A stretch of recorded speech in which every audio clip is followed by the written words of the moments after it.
दोस्तों, अक्सर हमारे समाज में देखा जाता है कि लोग बहुओं को सिर्फ घर की चार दीवारी और चूल्हे चौके तक ही सीमित समझते हैं। उन्हें लगता है कि एक औरत सिर्फ घर संभाल सकती है। लेकिन ये कहानी आपकी इस सोच को पूरी तरह से बदल देगी। ये कहानी एक ऐसी बहू की है जिसे उसकी सास और समाज ने बहुत कम आंका और सोचा कि वह सिर्फ रोटियां बनाने के लिए आई है। लेकिन उसने साबित कर दिया कि एक औरत अगर ठान ले तो वह घर की रसोई से निकलकर देश की संसद तक भी पहुंच सकती है। यह कहानी हमें सिखाती है कि कभी भी किसी के भोलेपन को उसकी कमजोरी नहीं समझना चाहिए और एक नारी की शक्ति का सम्मान करना चाहिए, क्योंकि वह ममता की मूर्त भी है और वक्त आने पर शेरनी भी है। तो चलिए दोस्तों, कहानी को बिना देर किए शुरू करते हैं। रामपुर गांव के सबसे बड़े घर में आज अलग ही चहल पहल थी। सावित्री देवी के पैर जमीन पर नहीं पड़ रहे थे। पूरा घर गेंदे और गुलाब के फूलों से महक रहा था। ढोल वालों की आवाज से पूरा मोहल्ला गूंज रहा था।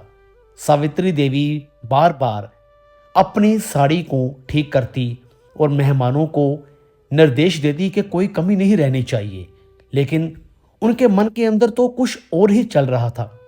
वह मन ही मन सोच रही थी कि बस आज का दिन और मेहनत कर लूं, कल से तो घर में बहू आ जाएगी, फिर मुझे तिनका भी उठाने की जरूरत नहीं पड़ेगी। सावित्री देवी ने अपनी पड़ोसन विमला से हंसते हुए कहा कि अब तो मेरे राज करने के दिन आ गए हैं। अब तक मैंने इस घर में बहुत काम कर लिया। अब मेरी बहू रोशनी आएगी और सुबह की चाय से लेकर रात के खाने तक सब वही संभालेगी। मैं तो बस अब आराम करूंगी और तुम लोगों के साथ बैठकर बातें करूंगी। सावित्री देवी के पति दीनानाथ जी भी मन ही मन खुश थे कि चलो पत्नी का स्वभाव अब शायद थोड़ा शांत हो जाए, क्योंकि घर का काम करने वाला कोई मिल जाएगा। उधर बारात जाने के लिए तैयार थी। दूल्हे राजा अर्जुन शेरवानी पहने किसी राजकुमार से कम नहीं लग रहे थे। अर्जुन बहुत ही सुलझे हुए और पढ़े लिखे इंसान थे। वे अपनी होने वाली पत्नी रोशनी को लेकर बहुत उत्साहित थे। उन्होंने सुना था कि रोशनी बहुत ही शांत और सुंदर है। बारात धूमधाम से निकली और रोशनी के दरवाजे पर पहुंची। रोशनी जब लाल जोड़े में सजकर बाहर आई तो सबकी निगाहें उस पर थम गई। वह इतनी खूबसूरत लग रही थी जैसे साक्षात कोई देवी धरती पर उतर आई हो। उसकी आंखों में एक अलग ही चमक थी, लेकिन उसके चेहरे पर एक गंभीरता भी थी जिसे कोई पढ़ नहीं पा रहा था। रोशनी के मन में हजारों सवाल चल रहे थे कि क्या उसका ससुराल उसके सपनों को अपनाएगा? क्या उसे वो आज़ादी मिलेगी जिसकी उसे आदत है? शादी की रस्में शुरू हुई, 7 फेरे हुए और अर्जुन ने रोशनी की मांग में सिंदूर भरा। यह सिर्फ एक रस्म नहीं थी, बल्कि 2 जिंदगियों का मिलन था। विदाई के समय रोशनी के माता पिता की आंखों में आंसू थे, लेकिन रोशनी ने उन्हें आंखों ही आंखों में कुछ ऐसा इशारा किया जैसे कह रही हो कि आप चिंता मत करो, मैं सब संभाल लूंगी। रोशनी ससुराल पहुंची, जहां उसका गृह प्रवेश हुआ। उसकी सास सावित्री देवी ने आरती उतारी, लेकिन उनकी नजरें बहू के चेहरे से ज्यादा उसके लाए हुए दहेज और आने वाले समय में मिलने वाले आराम पर टिकी थी। रात गहरी हो चुकी थी और कमरे को बहुत ही सुंदर तरीके से सजाया गया था। गुलाब की पंखुड़ियां बिस्तर पर बिखरी हुई थी और कमरे में मोगरे की खुशबू फैली हुई थी। अर्जुन कमरे में दाखिल हुआ और उसने देखा कि रोशनी घूंघट ओढ़े बैठी है। अर्जुन ने धीरे से दरवाजा बंद किया और रोशनी के पास जाकर बैठ गया। अर्जुन का दिल जोर जोर से धड़क रहा था। उसने धीरे से रोशनी का घूंघट उठाया रोशनी की झुकी हुई पलकें और चेहरे पर शर्म की लाली देखकर अर्जुन मंत्र मुग्ध हो गया। उसने रोशनी का हाथ अपने हाथों में लिया। रोशनी का हाथ बहुत ही कोमल था। अर्जुन ने बहुत प्यार से रोशनी की उंगलियों को सहलाया और कहा कि रोशनी, तुम नहीं जानती मैं इस पल का कब से इंतजार कर रहा था। रोशनी ने धीरे से अपनी पलकें उठाई और अर्जुन की तरफ देखा। उस कमरे की धीमी रोशनी में दोनों की आंखें मिली। अर्जुन ने रोशनी के गालों पर आए बालों को अपनी उंगली से पीछे किया। उसका स्पर्श इतना कोमल था कि रोशनी के बदन में सिहरन दौड़ गई। अर्जुन धीरे धीरे रोशनी के करीब आया और उसके माथे पर प्यार से चूमा। अर्जुन ने कहा कि रोशनी, मैं चाहता हूं कि हमारी जिंदगी सिर्फ पति पत्नी वाली ना हो, हम एक अच्छे दोस्त बने। मैं तुम्हारे हर सपने में तुम्हारा साथ दूंगा। रोशनी ने अर्जुन के कंधे पर अपना सर रख दिया और कहा कि मुझे बस आपका विश्वास चाहिए। अर्जुन ने उसे अपनी बाहों में भर लिया और दोनों कुछ देर तक खामोशी में एक दूसरे की धड़कनों को सुनते रहे। बाहर ठंडी हवा चल रही थी और कमरे के अंदर दो दिल एक हो रहे थे। ये रात उनके लिए बहुत खास थी, जहां वादे और जज्बात एक दूसरे से मिल रहे थे।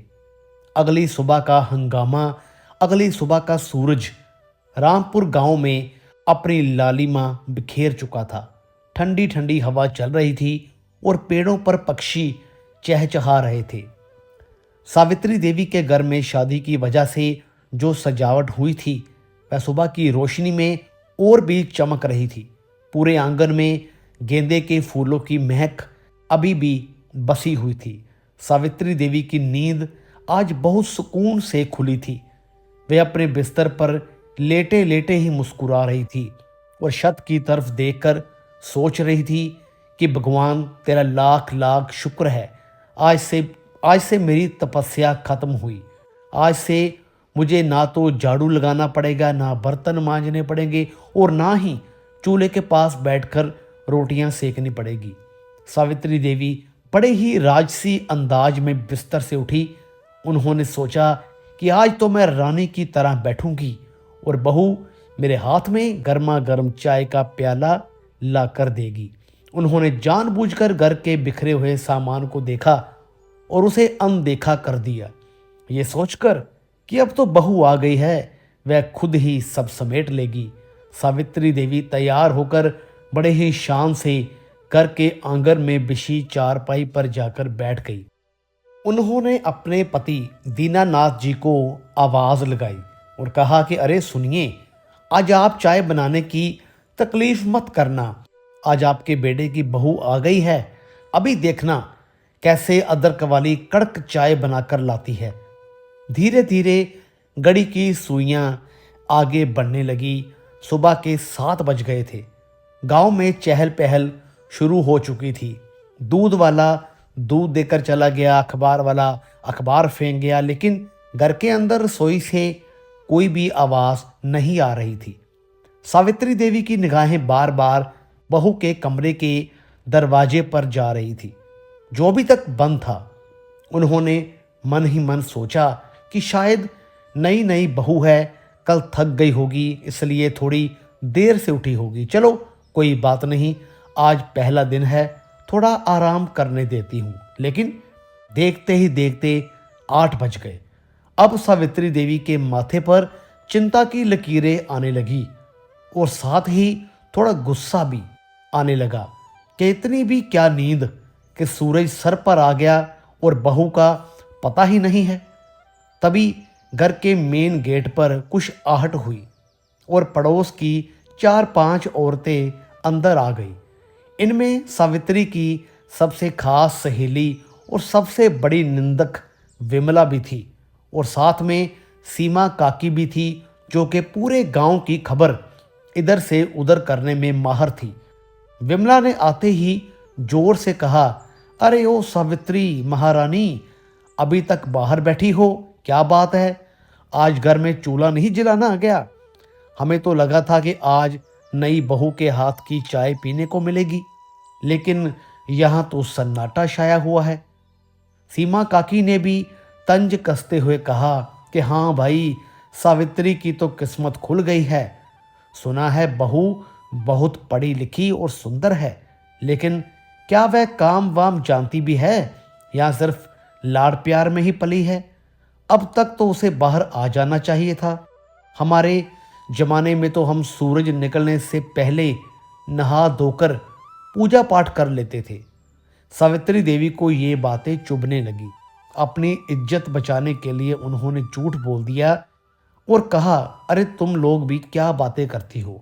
मेरी बहू तो सुबह ही उठ गई थी, वह तो पूजा कर रही होगी या शायद तैयार हो रही है। तुम लोग बैठो, मैं अभी उसे बुलाती हूँ। सावित्री देवी गुस्से में तमतमाती हुई अर्जुन के कमरे की तरफ बढ़ी। उन्होंने मन ही मन बड़बड़ाना शुरू कर दिया कि इस लड़की ने तो पहले दिन ही मेरी नाक कटवा दी। मेहमान बाहर बैठे हैं और महारानी कमरे में बंद है। सावित्री ने अर्जुन के कमरे के दरवाजे पर जोर जोर से खटखटाया और आवाज लगाई, अरे अर्जुन, ओ अर्जुन, दरवाजा खोल बेटा, कब तक सोते रहोगे? बाहर पूरा गांव इकट्ठा हो गया है और तुम्हारी बीवी का कोई पता नहीं है। अंदर से अर्जुन की नींद में भरी हुई आवाज आई, माँ, दरवाजा तो खुला है, आप आ जाओ। सावित्री देवी गुस्से में कमरे के अंदर घुस गई, लेकिन कमरे का नजारा देखकर उनके पैरों तले जमीन खिसक गई। कमरे में अर्जुन तो बिस्तर पर लेटा हुआ था, लेकिन उसके बगल वाली जगह खाली थी। बिस्तर की चादर वैसे ही पड़ी थी जैसे कोई वहां से उठकर चला गया हो। सावित्री ने चारों तरफ नजर घुमाई। ड्रेसिंग टेबल के सामने कोई नहीं था। बाथरूम का दरवाजा खुला था, वहां भी कोई नहीं था।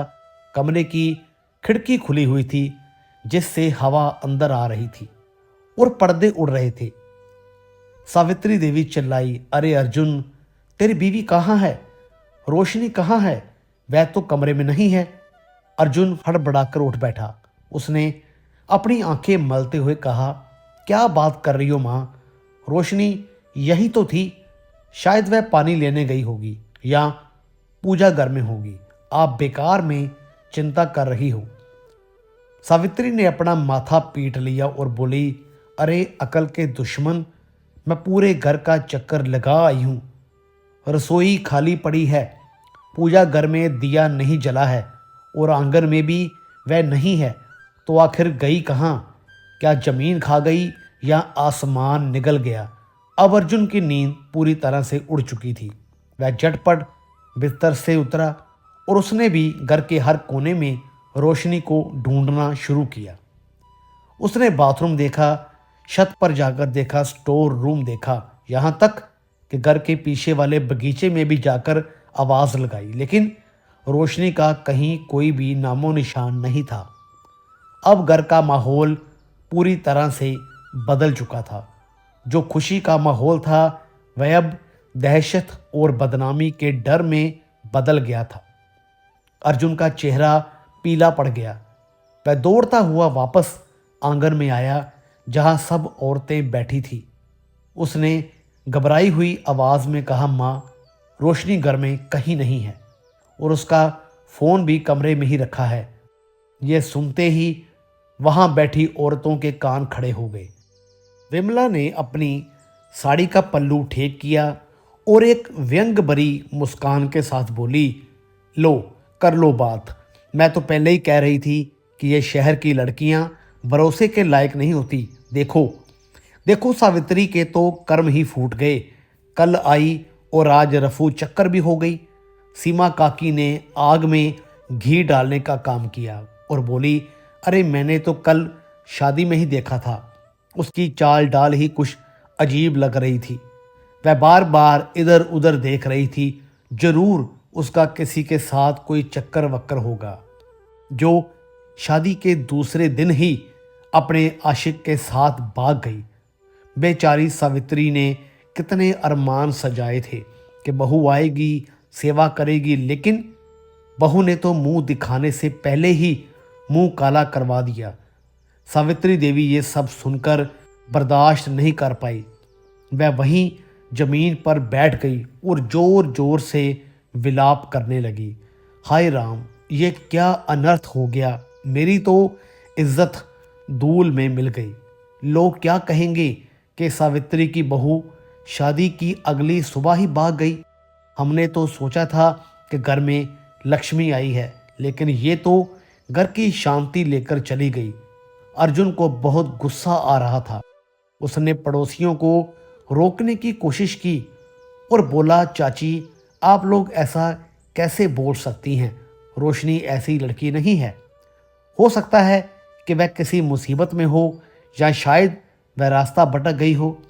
आप लोग बिना जाने उसके चरित्र पर उंगली मत उठाइए। विमला ने झट से जवाब दिया, अरे बेटा, तू तो अभी कल का छोकरा है। तुझे औरतों की फितरत का क्या पता। अगर उसे रास्ता भटकना होता तो वह बताकर जाती। बिना बताए घर से गायब होना, और वह भी सुहागरात के बाद, इसका मतलब साफ है कि उसे यह शादी मंजूर नहीं थी, या फिर उसका कोई और यार था। तू तो बोला है जो उसकी बातों में आ गया। उसने तुझे भी धोखा दिया और तेरे माँ बाप को भी। माहौल और भी गर्म होता जा रहा था। हर कोई अपनी अपनी अटकलें लगा रहा था। कोई कह रहा था कि उसने घर का जेवर चुरा लिया होगा, तो कोई कह रहा था कि अब पुलिस को बुलाना पड़ेगा। सावित्री देवी का रो रो कर बुरा हाल था, और अर्जुन बेचारा समझ नहीं पा रहा था कि वह अपनी पत्नी पर भरोसा करे या समाज की इन कड़वी बातों पर। तभी वहां भीड़ में से एक बच्चे ने टीवी का रिमोट उठाया और टीवी चला दिया। सावित्री देवी को टीवी की आवाज से और चिढ़ मची। वह उठकर टीवी बंद करने ही जा रही थी कि तभी टीवी पर जो खबर आई, उसने उस कमरे में चल रहे हंगामे को एकदम से शांत कर दिया और सबकी नज़रें टीवी पर गड़ गई। टीवी पर ब्रेकिंग न्यूज़ चल रही थी। एक मशहूर न्यूज़ एंकर जिसका नाम रिया था, वह बहुत ही उत्साह से बोल रही थी कि आज का दिन इतिहास में सुनहरे अक्षरों में लिखा जाएगा। आज हम उस शख्सियत का चेहरा आपको दिखाने जा रहे हैं जिसने पिछले 5 सालों से इस राज्य की तस्वीर ही बदल दी है। जी हाँ, हम बात कर रहे हैं जन सेवा पार्टी की अध्यक्ष और हमारी मुख्यमंत्री की, जिन्हें आज तक किसी ने नहीं देखा, जिन्होंने हमेशा पर्दे के पीछे रहकर गरीबों की मदद की और गुंडों का सफाया किया। सावित्री देवी और वहां मौजूद सभी औरतें टीवी स्क्रीन को घूरने लगी। सावित्री देवी बड़बड़ाई कि मेरी बहू भाग गई है और ये लोग ना जाने कौन सी नेता को दिखा रहे हैं। एंकर रिया ने आगे कहा कि विपक्ष के नेता बलवंत सिंह ने चुनौती दी थी कि जन सेवा पार्टी की अध्यक्ष कोई डरपोक महिला है जो सामने आने की हिम्मत नहीं करती, लेकिन आज वह शेरनी सबके सामने आ रही है। दिल थाम कर बैठिए। तभी स्क्रीन पर एक काली लग्जरी गाड़ी आकर रुकी। कैमरा जूम हुआ, गाड़ी का दरवाजा खुला और उसमें से जो महिला बाहर निकली, उसे देखकर सावित्री देवी के हाथ से पानी का गिलास छूट गया। अर्जुन की आंखें फटी की फटी रह गई। वह कोई और नहीं बल्कि रोशनी थी। वही लाल साड़ी, वही चूड़ा, वही मंगलसूत्र जो कल रात अर्जुन ने उसे पहनाया था, लेकिन आज उसके चेहरे पर एक अलग ही तेज था। वह किसी नई नवेली दुल्हन की तरह शर्मा नहीं रही थी, बल्कि एक दमदार नेता की तरह चल रही थी। उसके पीछे पुलिस और कमांडो की फौज थी। सावित्री देवी धम से सोफे पर बैठ गई। उनके गले से आवाज नहीं निकल रही थी। विमला और बाकी औरतें जो अभी तक रोशनी को बुरा भला कह रही थी, उनके मुंह खुले के खुले रह गए। रोशनी एक बड़े मंच पर चढ़ी और माइक थमा। हजारों की भीड़ रोशनी जी की जय हो के नारे लगा रही थी। एंकर रिया ने रोशनी से सवाल पूछा कि मैम, आपने इतने सालों तक अपनी पहचान क्यों छिपाई और आज अचानक शादी के अगले ही दिन आप दुनिया के सामने क्यों आई? रोशनी ने माइक पकड़ा। उसकी आवाज़ में गजब का आत्मविश्वास था। उसने कहा कि मैं सबसे पहले अपने राज्य की जनता को धन्यवाद देती हूँ, जिसने मेरे काम पर भरोसा किया, मेरे चेहरे पर नहीं। अब मैं आपको बताती हूँ कि मैंने ऐसा क्यों किया। रोशनी ने बताना शुरू किया कि मैं एक साधारण इंजीनियर बनना चाहती थी, लेकिन एक दिन मेरे पिता के पास शहर के बड़े नेता बलवंत सिंह आए थे। बलवंत सिंह ने मेरे पिता का मजाक उड़ाते हुए कहा था कि अरे शर्मा जी, क्यों अपनी बेटी को इतना पढ़ा रहे हो? आखिर में तो उसे बेलन ही चलाना है। राजनीति और देश चलाना हम मर्दों का काम है। औरतें तो सिर्फ घर की शोभा होती हैं। अगर ज़्यादा पढ़ लिख गई तो घर बर्बाद कर देगी। मेरी आंखों में अंगारे थे। उसने आगे कहा कि बलवंत सिंह की उस बात ने मुझे अंदर तक चोट पहुंचाई। मैंने उसी दिन फैसला किया कि मैं इस आदमी को गलत साबित करके रहूंगी। मैंने राजनीति में आने का फैसला किया, लेकिन मैं जानती थी कि अगर मैं अपने असली नाम और चेहरे के साथ आऊंगी तो बलवंत सिंह जैसे लोग मुझे और मेरे परिवार को नुकसान पहुंचाएंगे या मेरे चरित्र पर कीचड़ उछालेंगे। इसलिए मैंने गुमनाम रहकर अपनी पार्टी बनाई और जनता की सेवा की। रोशनी ने कैमरे में सीधे देखते हुए कहा कि कल मेरी शादी में बलवंत सिंह आए थे और उन्होंने मुझे आशीर्वाद देते हुए कान में कहा कि चलो अच्छा हुआ, शादी हो गई, अब घर संभालना, राजनीति के चक्कर में मत पड़ना। बस तभी मैंने ठान लिया कि अब बहुत हो गया, अब इस पर्दे को हटाने का वक्त आ गया है। मैं चाहती थी कि मेरा ससुराल और मेरा समाज देखे कि एक बहू सिर्फ घर नहीं संभाल सकती बल्कि पूरा राज्य भी संभाल सकती है।